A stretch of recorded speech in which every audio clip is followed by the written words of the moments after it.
Hello, welcome everyone. Good evening, I guess, for our Facebook Live session at TEDx Jakarta, at TEDx Singapore, TEDx Bangkok, and TEDx Diliman, and TEDx KL as well. So I'm Florentina Niradewi, curator and organizer of TEDx Jakarta, and I will be the host for tonight's Facebook Live session.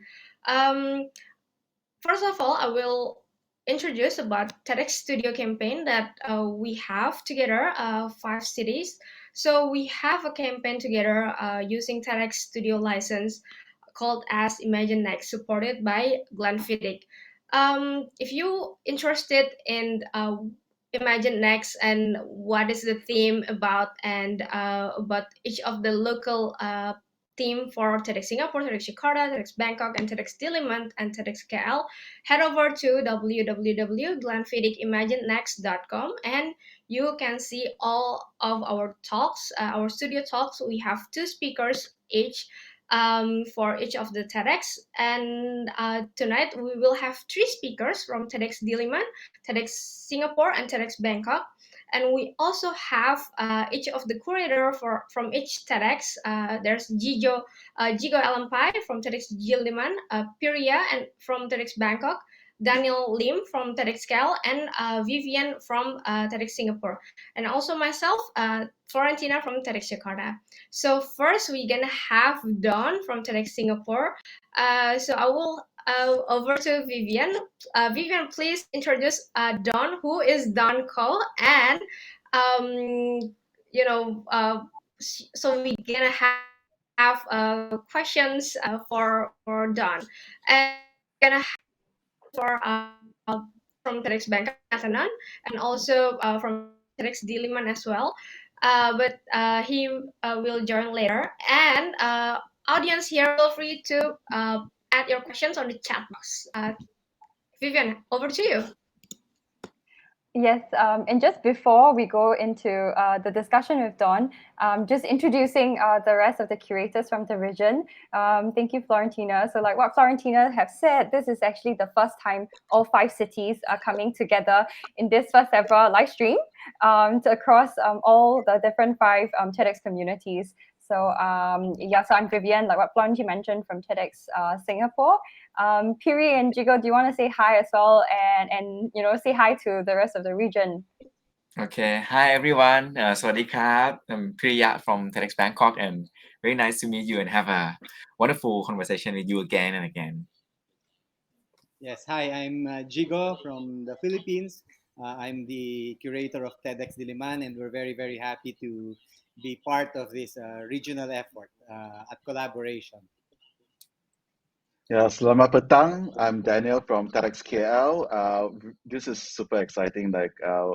It's really good to actually see Southeast Asia represented and doing such amazing thing. So, should we get Dawn up now? Sure. Hey Hi, everyone. Dawn. Hello. Hi. So like what Florentina was saying, Dawn is actually one of the first 2 speakers that we have released as part of this regional campaign, Imagine Next. Florentina also briefly introduced Dawn earlier. He's a co-founder and design principal of Start Design, which is a leading multidisciplinary design agency that creates really interesting and surprising products that interfaces that delight users and propel businesses. So if you guys have not watched Dawn's talk yet, don't worry. You get to ask him questions, and Dawn would share a little bit more about what he has spoken about in his talk in our campaign. So hi, Dawn. Do you want to say hi to the audience around the region? Hello everyone.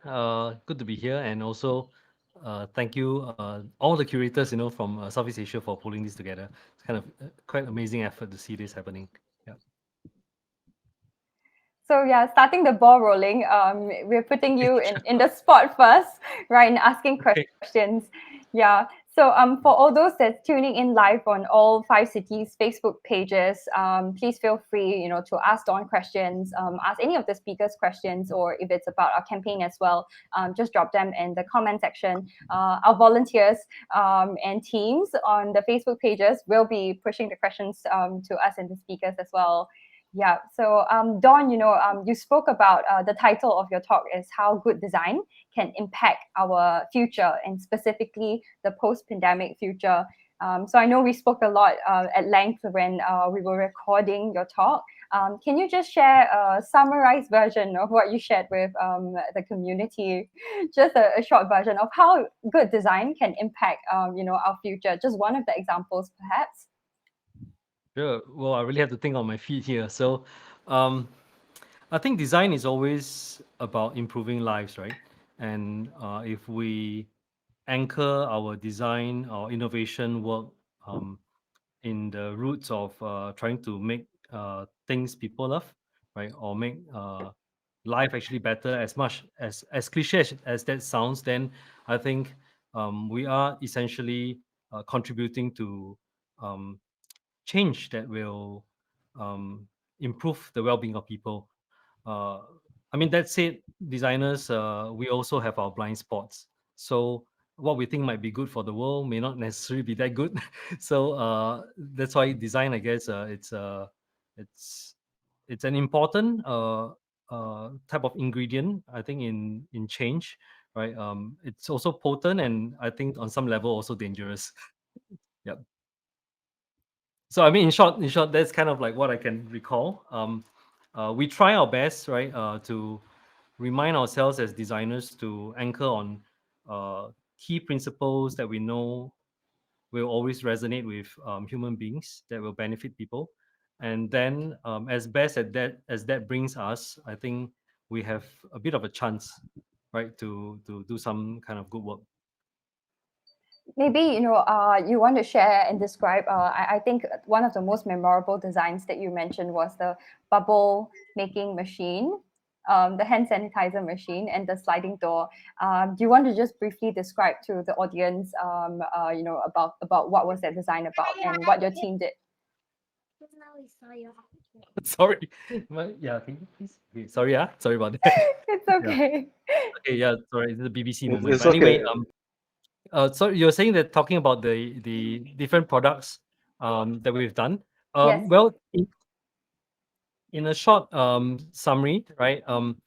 What we try to do with pandemic related work, there is work that is very serious where we try to um, deal with medical related projects, and then there's also work that on the small fronts at home, in schools, in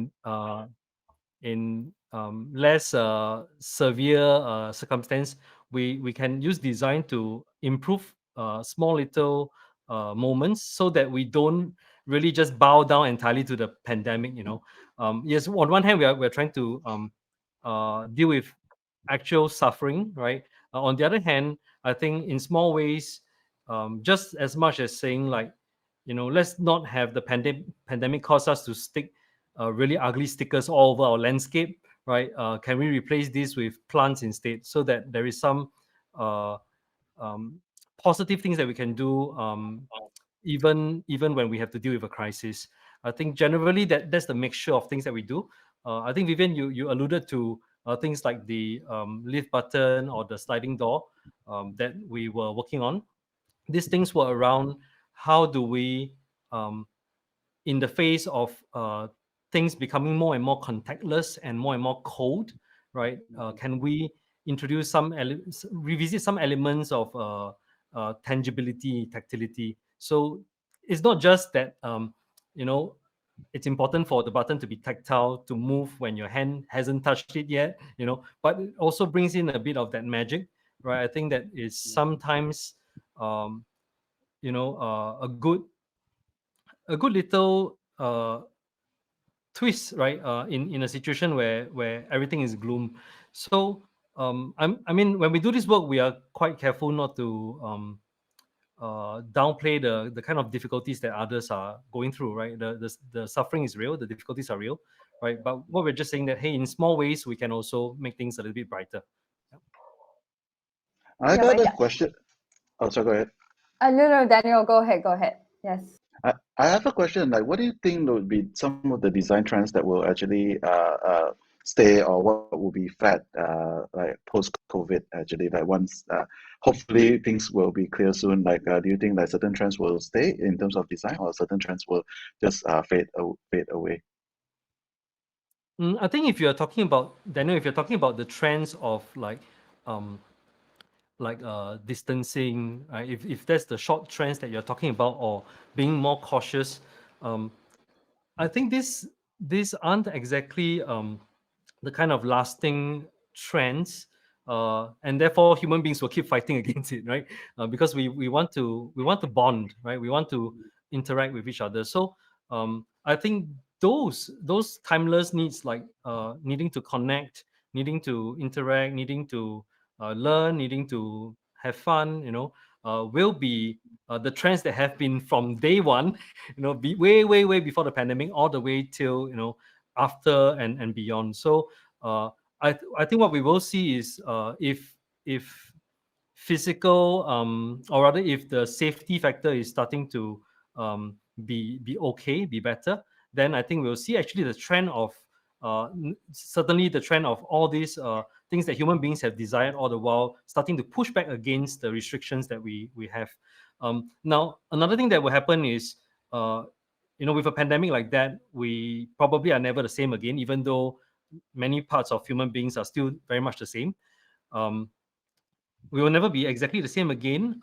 So, in light of that, not being the same again and being more cautious, I think people will invent new ways to connect that are also safe, right? So, I think that is one new thing that will emerge and actually has already been emerging, right? I mean, um, it's not exactly like a design trend, but seeing this even occur during the crisis, right? I think seeing in China or in different countries, people, invent curtain doors that the grandchildren can give the grandparent a hug, right?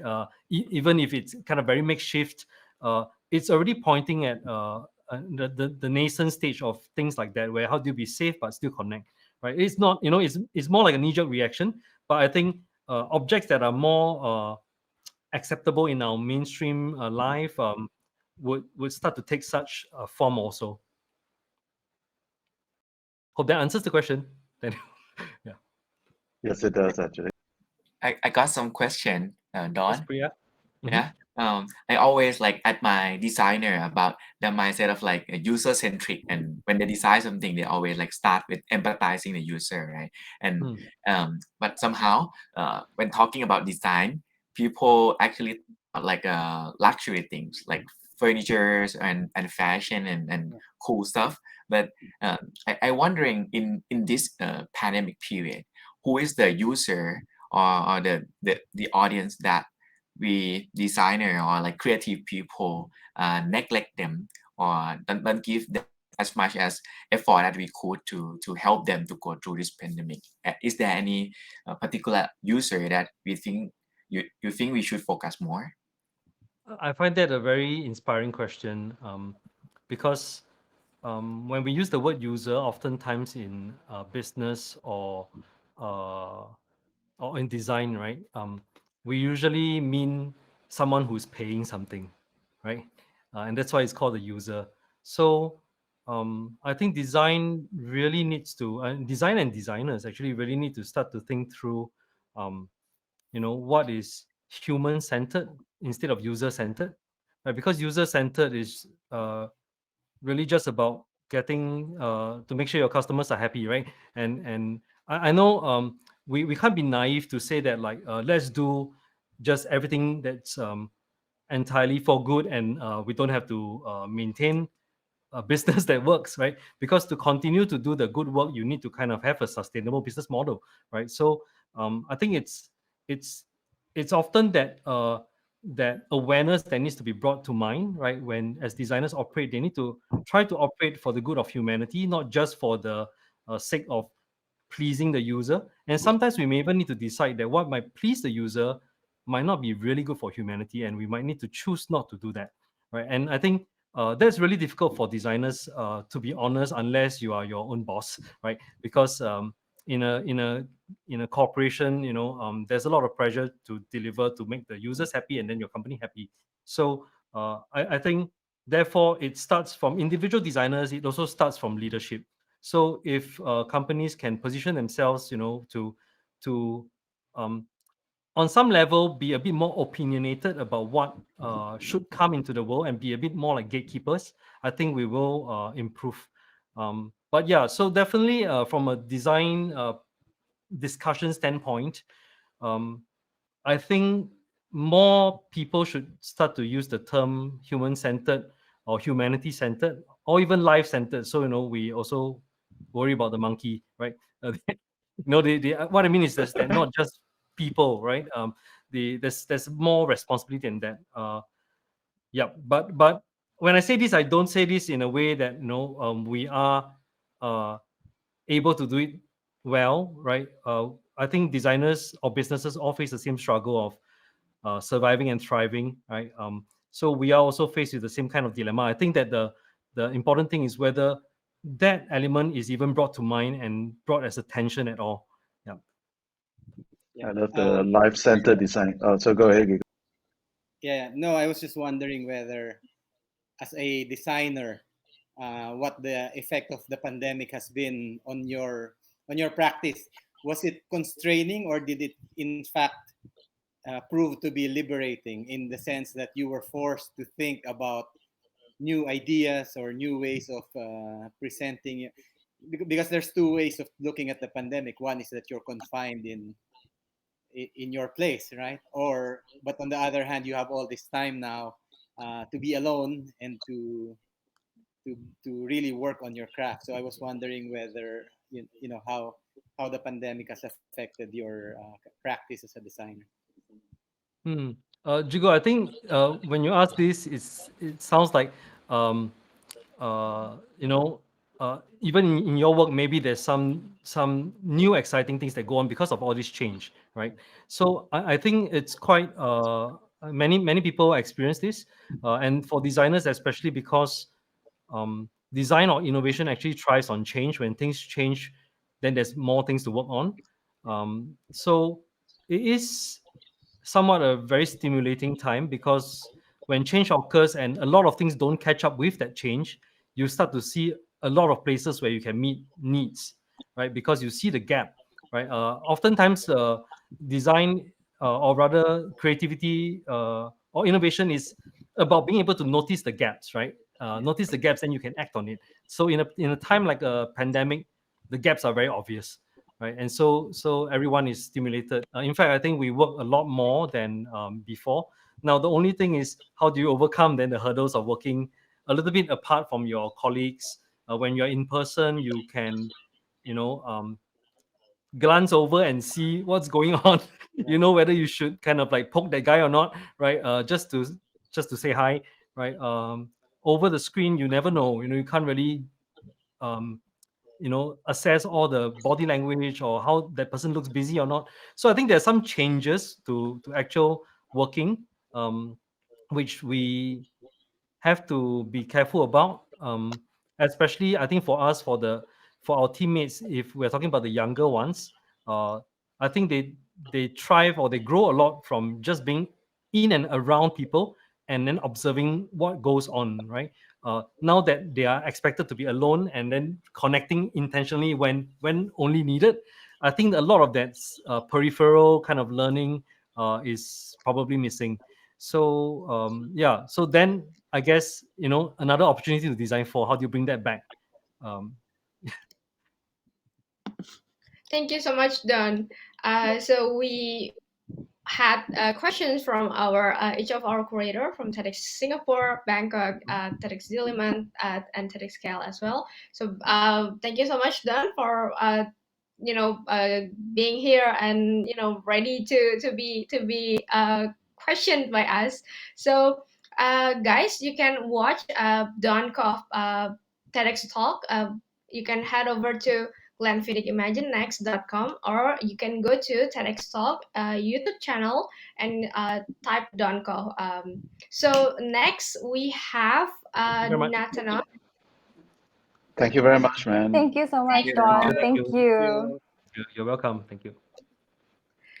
So next we have Nathanon from TEDx Bangkok. Nathanon is one of TEDx Bangkok studio speaker.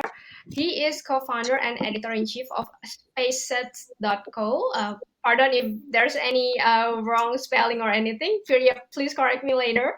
And SpaceSets is a leading creative content publisher about space in Thailand. Nathanon, in his 20s, has brought the distant space relevance to us like never before. So, Piria, over to you. Okay.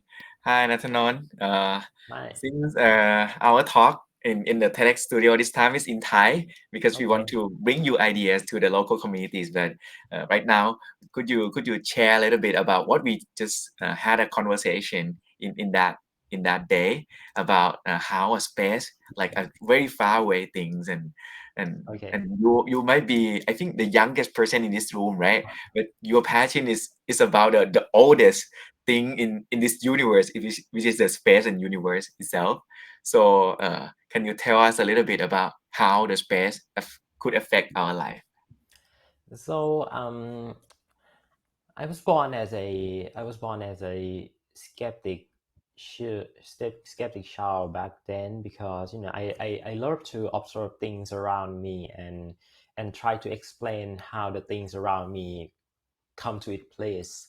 Like, why does the rain falls down? Why does the water flow from the top to the bottoms? Why does the air is moving and can become a wind, a storm, or something like that.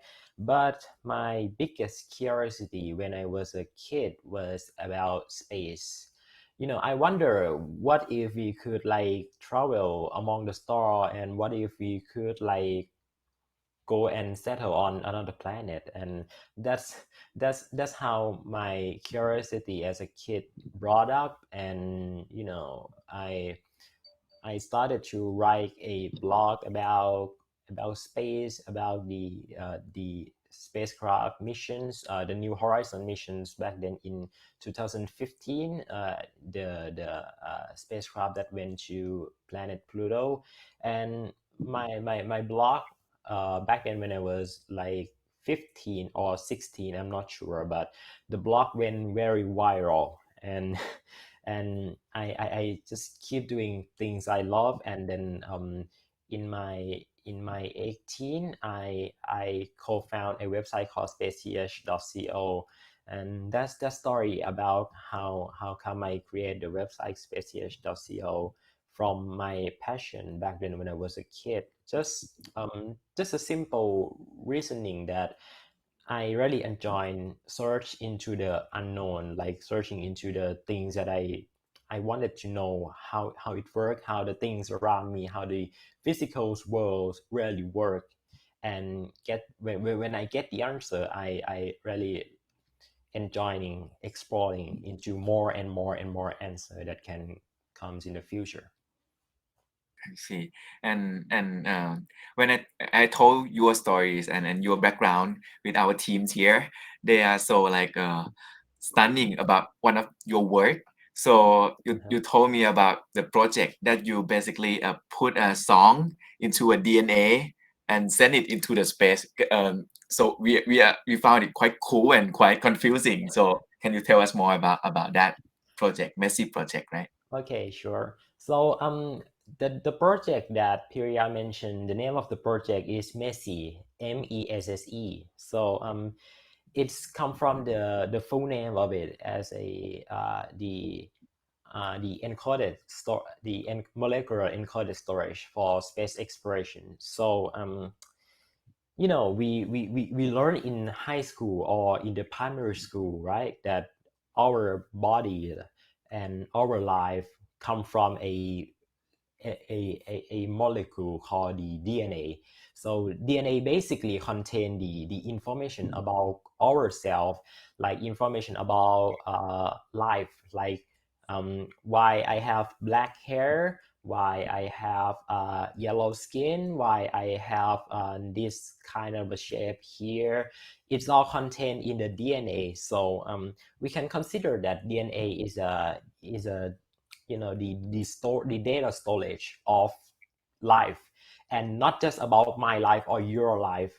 It's about the entire humanity life. And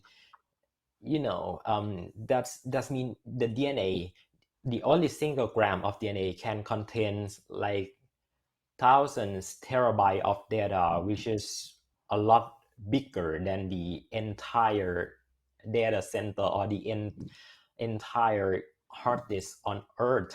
So what if in the future we could use the DNA as a next generation of the data storage? Like we today we live in the digital era, right? So we have lots of data. We are talk about the big data. We talk about the machine learning, which requires lots of data. So one day we might run out of the digital data storage, and that is when the DNA storage can come into place and replace the way that we store data today. And the idea of storing digital data into the DNA has been studied like for almost a decade now. And lots of scientists like from Harvard, from MIT, they successfully convert the digital image into the DNA. And we talk with our team like, okay, if they can contain the image into the DNA, maybe we can like store something very fun like music. So we were like discuss together what kind of music do we want to put into the DNA for our experiment. And then we found that the song, the very famous Thai song from the band named Body Slam. So the name of the song was ความฝันกับจักรวาล. If you translate it into English, it will become something like the ambitions and the universe, which is very related to what we are doing, because we are the space media, right? We are the space activists. So we choose the song, the ambitions and the universe, and to become the template of the song that we will put it into the DNA. And we successfully convert the digital songs into the DNA. And we did launch them into space on a rocket, which goes to up to the altitude of like 100 kilometers from the ground. And we can say that our DNA really went to space, because 100 kilometer is the line between when you consider The coming line. and Yeah, the atmosphere and the space layer. It went to space. And we wanted to study if the radiations, if the vibration of the rocket could affect the data that we store into the DNA. And right now we are studying into it, and I think we should get some scientific data in the next few months. That's what we do. that's actually really amazing, and I like the fact because of biocomputing and DNA storage. Although one of my problems, and I like, do you think DNA will be a long-term storage? Because like the half-life of DNA is 521 years. Like what will be so like for example, we cannot restore dinosaurs because the DNA has already degraded. What will you suggest actually in terms of longer-term storage for more longer term space exploration? Okay, great questions. So let's think about the long-term space explorations, because if you put something like the traditional hard drive or the flash drive or the digital data storage onto the spacecraft, that will like maybe travel to another planet or another galaxies. I don't think the I don't think the hard disk or the digital data storage will survive the extreme environment in space, and that's how the DNA come to its place, because you know the DNA they can repair itself, and they can copy themselves like really fast and really efficient.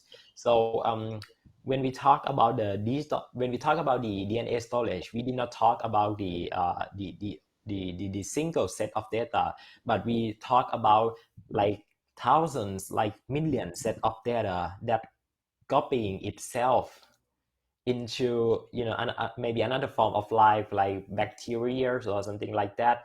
And let's imagine that we have a bacteria that contains the entire knowledge of humanity. Like let's took the entire Wikipedia and convert it into the DNA and put them into, you know, some small creature like bacteria or something like that, and we send it across space. And you know, maybe one day the human civilization will be fall down, and we become like the, you know, not like the human that we are today. And but we still survive, because you know life always keep, always try to survive.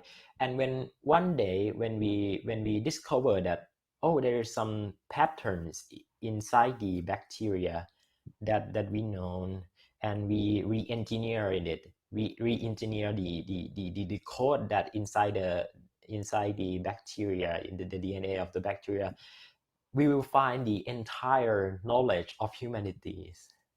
It sounds like a very very sci-fi movie, or like a, you know, very very fantasy, very sci-fi, but it's quite true. And is I think is this the thing that will happen in maybe like in 200 year or 500 year, or like maybe thousands year, when human need to like travel into another planet, another star. And like in the movie Interstellar, you need to like freeze your body into the spacecraft, and when you arrive to the destination star, you like waking up again. And what will happen if you like forget everything, every knowledge, every humanity knowledge, like the algebra, like the scientific thinking, like the morals, you know, having something stored into the data storage that will contain for millions of years, like, you know, will help our civilization to be, you know, to be continue to live in like next thousands or millions of years. Yeah, it's all very uh, intriguing. I'm trying to. I'm sorry, but I'm trying to understand exactly what, because it's all sounds so fantastic, and it seems like your work is thinking about the future and what we can do today, and yet the effects are, like you said, 200 years, 500 years from now. Would you say that the application of what you're doing right now is really just in the future, or are there certain things that will benefit us more immediately rather than that far away into the future? Well, I think it's it's all it's already started, because you know, when the pandemic comings, every country, every nations like trying to make the vaccines, and the knowledge that we use to create the vaccines come from the synthetic biology, which is the same field as our research. So you know, when we conduct this project, me myself need to like relearn every single bits of biology that we might have forget it on our high school. And you know, it's very fun to like relearn everything again and try to understand the complexity of the synthetic biology.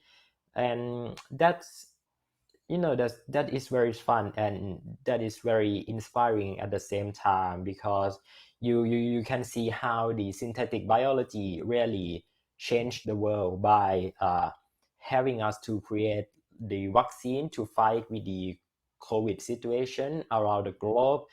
And that is a very inspiring story, and that is the motivation. That is also one of my motivation to go learn the synthetic biology, because I come from my background is a computer science and space explorations. But to make this project possible, I need to go back and relearn everything really from the ground up to help to create these missions to be possible. One last question, Natanon, is really Okay. very intriguing and exciting as well. So I think one thing that we notice is that Europe, there's a lot of regional collaborations when it comes to the space industry. For Southeast Asia, I think we're falling quite behind in terms of collaboration. So how do you think, this possible collaborations can happen, especially between Southeast Asia? Well, I think I think everything is possible, and it is very interesting that we in Southeast Asia could form an organization together to help help us to explore space, because I have to address that back then in the like 17s or 18s, space is a very far away story, because we might think about the NASA's Apollo missions. We might think about how American and the Soviet fought in a space race during the Cold War. So space is really far away from us back then. But let's think about today.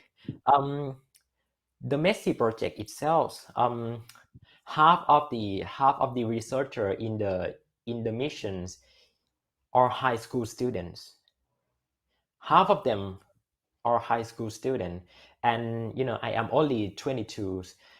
It's mean that everyone can access to space right now. You don't have to be like the very big nation, very powerful nation, or the governments or the army.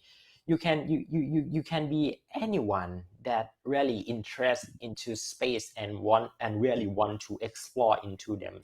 So I think forming an organization or forming the maybe the agencies like the Arts and Space Agency, something like that, could be very beneficial to all of us, and we will together help to unlock another chapter of region space explorations together.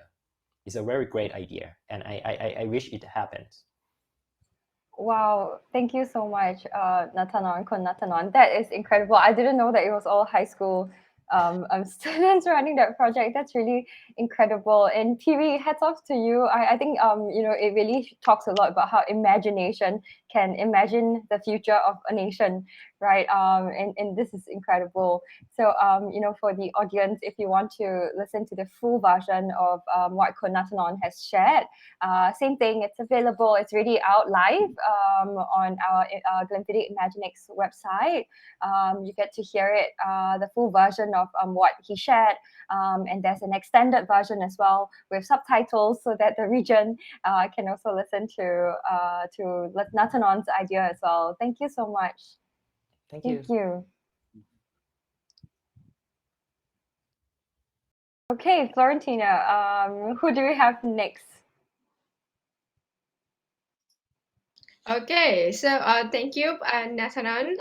So next we have Leroy from TEDx Diliman. Leroy New is a contemporary Filipino fine artist who works overlap with theater, film, fashion, and visual arts. He is a visual arts graduate of Philippine High School for the Arts and a graduate of the University of Philippines College of Fine Arts. Oh, that's so cool. Currently, he is known as one of the designer alongside Kermit Tesoro for the muscle dress, a dress worn by Lady Gaga in her music video "Marry the Night." So, Jigo, over to you.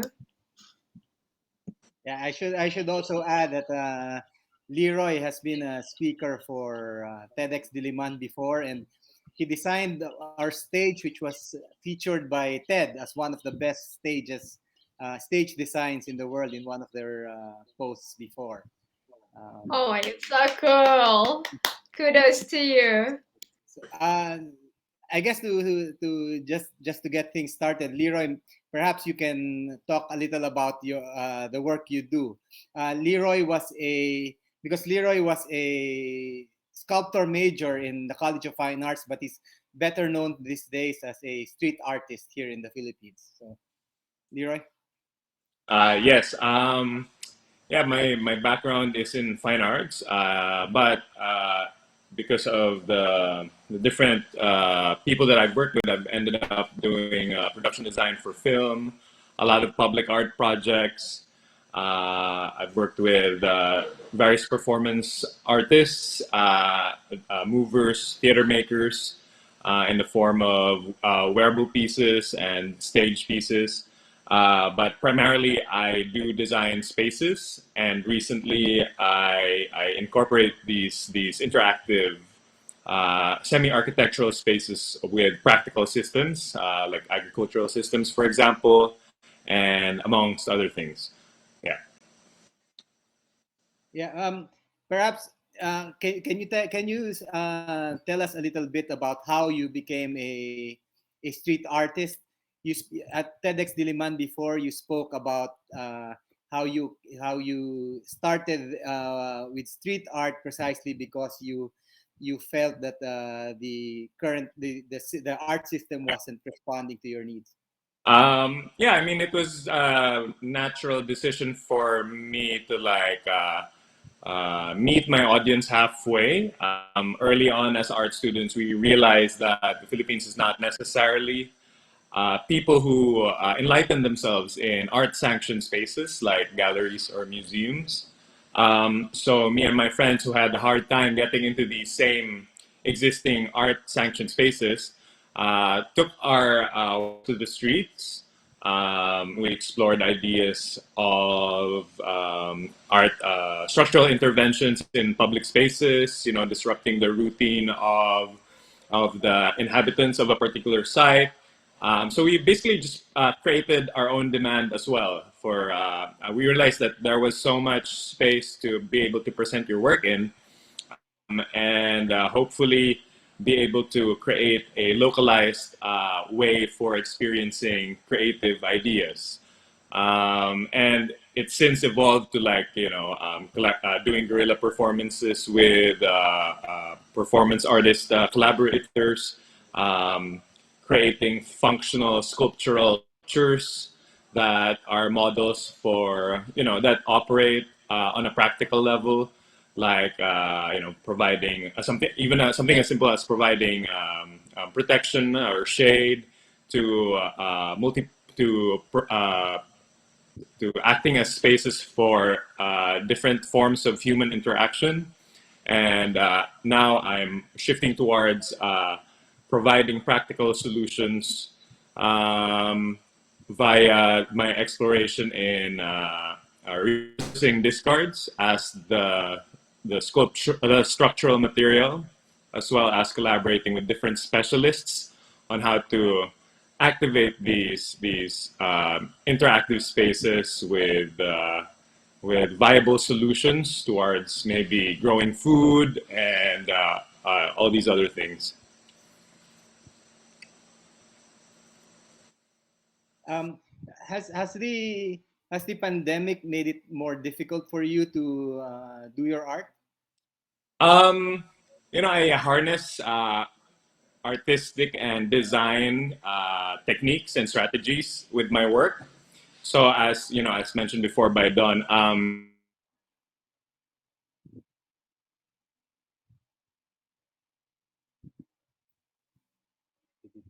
I think Leroy got did he got hang? Sorry about that. Sorry about yeah. Are So you still sorry there, guys Leroy? for the internet connection problem. So let's wait for Leroy to get back to us. Yeah, we'll have to wait for Leroy to reconnect. Actually, how do you like Jigo? How do you find Leroy actually? Like, how do you actually came across his work? It's like so amazing.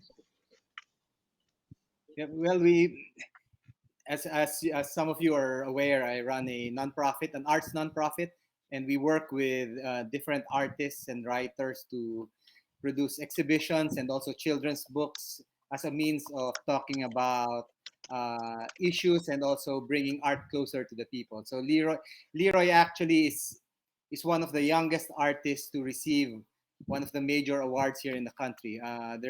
We have this what's called the 13 Artists Award. It's the award given by the Cultural Center of the Philippines every 3 years to the best young artists under the age of 40. So that's how I came to know of Leroy. Yeah, and I was gonna ask like how he actually end up working with Lady Gaga actually like Yeah, that is really really really amazing. yeah. Yeah, I would like to ask that question as well. It's so But oh we get we can get Leroy to answer. I actually purposely didn't ask him because I knew one of you would ask Leroy about that. So I'll leave it to you. So Daniel, go ahead. Leroy, welcome back. So I want to ask like how do you end up working with Lady Gaga? Can you hear us, Leroy?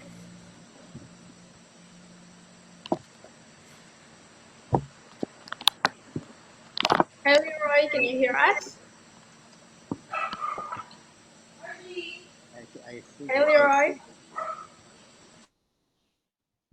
Oh, we lost him again. you see he's in the province right now, so and the internet connection there is very very spotty. So I apologize. So, No That's okay. worries. So perhaps Jigo, you can tell us about Leroy's work with Lady Gaga, perhaps. I don't know. It's actually one of the things that we were supposed to. We will cover that in our interview with him. So it's a story that's best told by the artist himself, I think. So I Oh, wouldn't okay, want to do let's any skip spoilers. So all the more that we have to follow the So series you'll have to and watch the video, the interview yes, to find out. So Yeah, so very it good one. Very good one, the Jigo. other thing that we'll talk about there is just before the pandemic, Leroy was supposed to one of his installations was going to be presented at. Are you familiar with Burning Man? It's one of the biggest festivals in the United States. Yes, Very very very yes. difficult to come in, but he was invited, and in fact, the proposed installation was the one used for the invitation of Burning Man, supposedly in 2020. So oh I'm still wow. hoping that we'll be able Wow. to bring it there. So, Yeah, Now that you is really make me very excited about Leroy's talk. We'll watch out and look out for yours when it's TEDx Diliman's turn. so while we wait. I'm trying to convince him to because he's already building that installation. It's a question of whether he can still bring it to the United States. So I'm trying to convince him that if it's not brought there, he should just leave it with us, and we'll install it somewhere here. How big is it? Do you know? Like because I I know know the it's structure about is 50 feet tall, and I don't know how it's even wider than it is tall, I think. oh man, that will be so amazing. And Yeah. yeah, while we wait for Leroy to while we also wait for Leroy to come back, just to share in terms of if you are interested to see, we have a whole bunch of different speakers actually from the different part of the maybe TEDx Jakarta can share some of the speakers who they have in who they have. Yes, at Jakarta Studio, we have Lisa Virgiano, indigenous food activist, and Professor Florentinus Gregorius Winarno, father of food tech in Indonesia. So, And yeah. and And I know your team is one of my favorite in terms of that. Like Imagine Nasi. If you want to just explain that a bit before we go on to learn more about the other speaker or TEDx Bangkok. Yes, sure. So, from TEDx Jakarta, we talk about imajinasi. So, nasi means rice or the staple food of Indonesia, or maybe some of us in Southeast Asian countries, right? So, we would like to imagine rice. We would like to see the correlations of food and the climate crisis, and how we can imagine the better future with this one. Okay, that is I really love your team. While Gigo try to get in touch with Leroy. Actually, by the way, which province is Leroy located at? Right now he's in La Union. That's in the northern Philippines. It's about, I don't know, maybe it's about 300 kilometers, 400 kilometers from Manila. Yeah, I'm sorry. He said he's really having a hard time connecting. So the No signal's worries. really, really bad. So We'll wait for him, and it's okay. And let's go. Let's get Priya to just give a teaser on who's up next. Oh, Priya, Period. you're muted. Are you muted? Oh, we lost. We can't hear you, Priya. Uh, I think you also have some connection issues. Sorry about that. Let's go to Vivian first. While we Priya, if you can just close your browser and just hop back in again, and we'll just go to TEDx Singapore and just. Yeah, so maybe also just to share about the series, as you already hear from these three incredible speakers that we have today, the theme is Imaginex, and it's also gathering mavericks from Southeast Asia. So that was what all five teams worked really hard to uncover. So it's really people, thought leaders, creatives, entrepreneurs that has this streak of like maverickness in them, right? Thinking out of box, doing things extraordinary. So for Singapore, we have Grace, who also was a TEDx Singapore speaker 10 years ago. And she was the first, in her field, one of the first pioneers to start in the area of impact entrepreneurship. So we know we got her back 10 years later to really share how has the industry changed and how are people imagining impact. Yeah. And I see Piri, you're back, Piria. Okay, can you hear me? Yes, yes. So we're just talking about the mavericks from Southeast Asia. Right. And other than Konatanon, do you want to share your other speaker that's going to be released really soon too? That's the next speaker launch, right? Yeah, so our next speaker is Kun Besh Watanapum. He's actually a multidiscipline designer, similar to Don, and also he's a filmmaker. But what's cool about him, he's like so um, cutting edge on all the format of storytelling he do. Like he do a very cool AR interactive art or exhibition, and at the same time he telling stories about like small people. For example, one of the most successful of his documentary is a documentary called School Town King.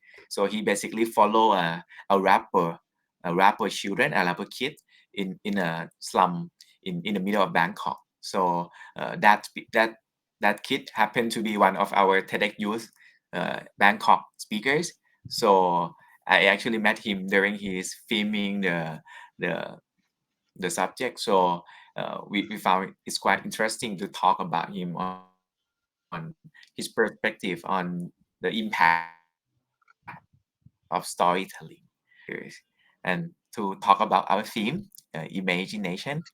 So our theme come up because I think Thailand is in a transition period right now in so many things like economics, pandemic, and also like a political and generation clash.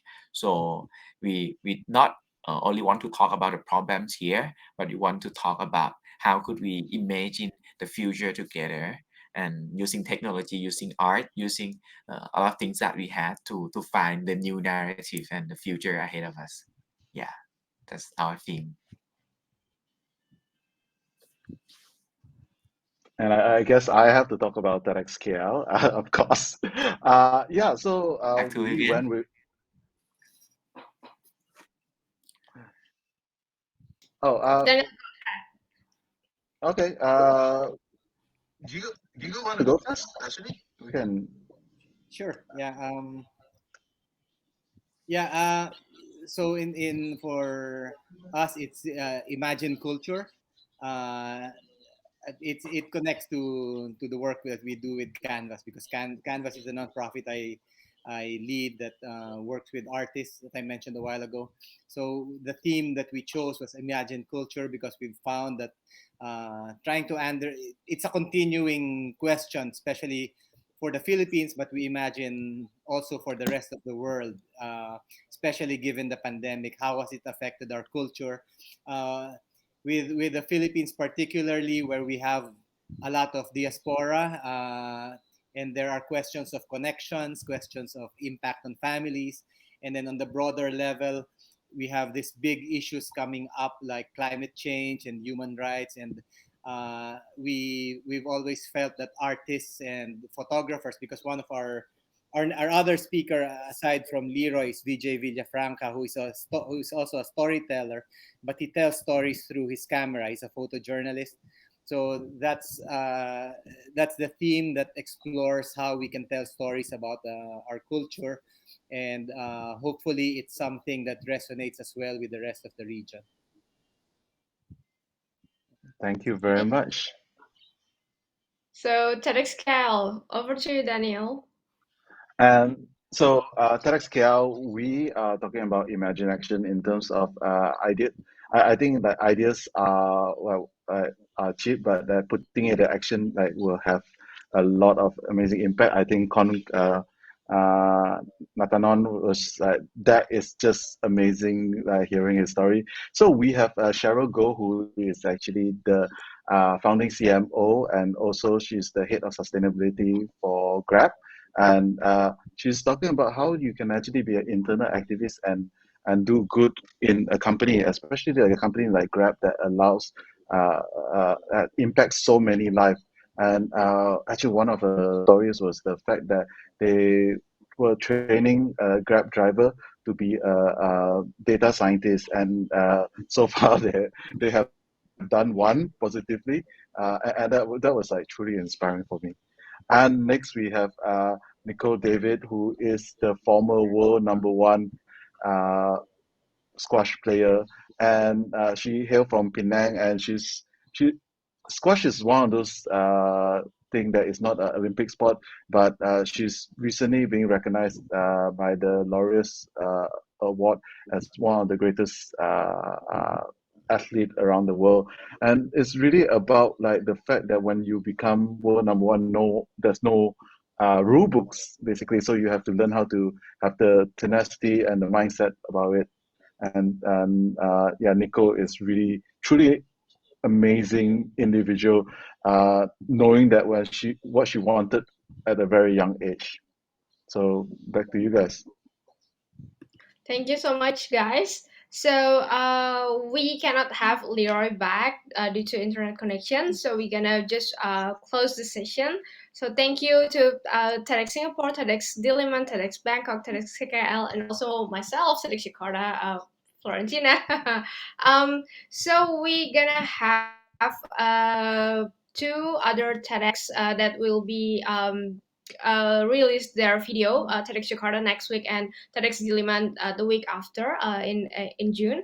And if you guys would like to visit TEDx Singapore and TEDx KL and TEDx Bangkok video, just head over to TEDx Talk official YouTube channel, or you can go to glenfiddick.imaginenext.com, and you can see all of our team, speakers, and also video.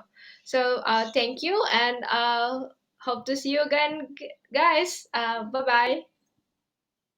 Thank Thank you. you. Thank you. Really enjoyed it. Bye bye. Selamat Bye. malam. Seriously, I have to say, I have to kudos to all of your speakers. It's so true. Like it's giving me goosebumps just to hear, even like that short period with Leroy. So I can't wait for the talk. Yes. See you guys. I'm gonna end the stream. Bye. Salamat. Thank you so much, guys. Thank you. Bye. Bye bye. Thank you. Bye.